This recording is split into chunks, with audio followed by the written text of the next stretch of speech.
کیوں اتنا چیخ رہی ہو؟ تمہارا عاشق تو بارات لے کر نہیں آیا۔ شکر کرو میں نے تمہارے باپ کی عزت بچا لی۔ اب رونے کے ڈرامے بند کرو۔ بازل کی جنونی قربت سے وہ معصوم بہت تکلیف میں تھی۔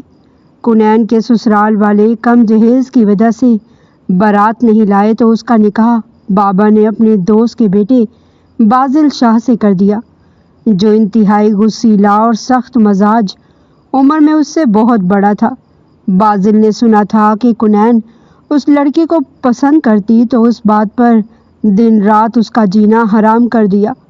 کیوں اتنے سوگ میں ہو؟ کیا اپنے عاشق کی یاد آ رہی ہے؟ اس کی خاموشی پر وہ تانے دیتا، لیکن ایک دن اچانک کچن میں کام کرتی وہ بے ہوش ہوئی تو بازل کی نظر اس کی شلوار پر پڑی۔ وہاں پھیلی سرخی نے سنا تھا کہ لڑکا لڑکی ایک دوسرے کو پسند کرتے ہیں۔ ارے تو پھر لڑکا بارات کیوں نہیں لے کر آیا؟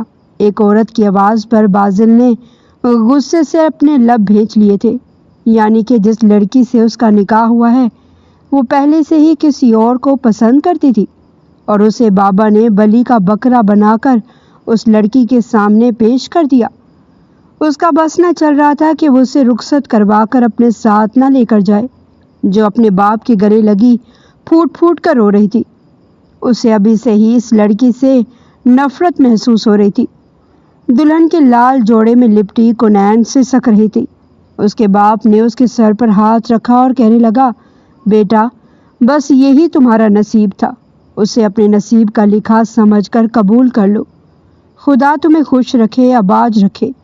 وہ انہیں دعائیں دے رہے، جبکہ بازل غصے سے دل ہی دل میں سوچ رہا تھا کہ تو بول تو ایسے رہے ہیں بڑے میاں جیسے میں کوئی گرا پڑا انسان ہوں جو ان کی حور پری جیسی بیٹی کو بیاہ کر لے جا رہا ہوں۔ بابا کی عزت کا خیال نہ ہوتا تو سب لوگوں کی موجودگی کی پرواہ کیے بغیر اس لڑکی کو یہیں پر چھوڑ کر چلا جاتا، لیکن اب اسے بھگتنا تھا۔ تھوڑی دیر بعد وہ رش انداز میں گاڑی سڑک پر دوڑانے لگا۔ بابا اس کے غصے کو دیکھ کر حیران رہ گئے، جبکہ کنین پچھلی سیٹ پر بیٹھی سہمی ہوئی تھی۔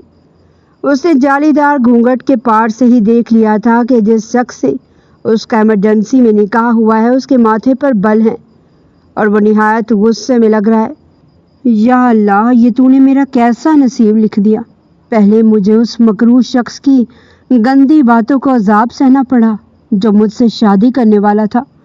اس سے جان چھوٹی تو یہ کھڑوس اور غصے والا انسان میرا نصیب بن گیا۔ نہ جانے میری آگے کی زندگی کیسے گزرنے والی ہے، اسے ابھی سے فکر ہو رہی تھی۔ پھر جیسے ہی وہ گھر پہنچے، گھر میں بے چینی سے ادھر ادھر چکر لگاتی پروین بیگم نے پھٹی نگاہوں سے اپنے بیٹے کے ساتھ آتی لال جوڑے میں ملبوس اس لڑکی کو دیکھا تھا۔ انہیں اپنی آنکھوں پر یقین نہیں آ رہا تھا، جبکہ بازل آندھی طوفان کی طرح ان کے سامنے سے گزرتا چلا گیا۔ اس نے اپنے کمرے میں جا کر زوردار انداز میں دروازہ بند کیا تھا، جبکہ پروین بیگم غصے سے اپنے شوہر سے کہہ رہی تھی، یہ کیا آپ نے اتنی ایمرجنسی میں بازل کو فون کر کے کیوں بلوایا؟ آخر کیا ہو گیا تھا شادی میں، اور اس لڑکی کو یہاں کیوں لے کر آئے ہیں؟ جو بات انہیں سمجھ آ رہی تھی وہ سمجھنا نہیں چاہتی تھی۔ تبھی فرقان صاحب روبدار لہجے میں کہنے لگے، اس لڑکی کے باپ نے ایک بار مشکل وقت میں میرا بہت ساتھ دیا تھا، یاد کرو تم پروین بیگم، اور آج جب اس پر مشکل وقت تھا تو میں نے اس کا ساتھ دیا۔ اس لیے مجھ سے زیادہ بحث کرنے کی ضرورت نہیں، اور اس بچی سے کھانے وغیرہ کا کچھ ہو اسے بازل کے کمرے میں چھوڑاؤ۔ یہ تمہاری بہو ہے، انہوں نے جیسے دھماکہ کیا تھا۔ پروین بیگم کا غصے سے برا حال ہو گیا، ان کا چہرہ لال بھبوکا ہو گیا تھا۔ میری بہو؟ آپ ہوش میں تو ہیں؟ آپ کیا کہہ رہے ہیں؟ میرا اکلوتا بیٹا جس کی شادی کے میرے دل میں کئی ارمان تھے، دھوم دھام سے شادی کرنے کے میں نے اتنے سالوں سے خواب دیکھ رکھے تھے، اور آپ اتنی چپ چاپ اس کا نکاح کر کے اس لڑکی کو میرے سر پر بٹھانے کے لیے لے آئے ہیں۔ میں نے کہا نا یہ سب ایمرجنسی میں ہوا ہے، تمہیں زیادہ سوال جواب کرنے کی ضرورت نہیں۔ پروین بیگم، کنین کو تمہیں اپنی بہو کے روپ میں قبول کرنا ہی ہوگا، اور اپنے بیٹے کو بھی سمجھاؤ جو آسمان پہ چڑھ رہا ہے۔ غصے سے اب یہی لڑکی اس کی بیوی ہے۔ وہ غصے میں کہتے وہ اپنے کمرے میں چلے گئے تھے، جبکہ پروین بیگم نے کنین کا بازو زور سے پکڑا تھا۔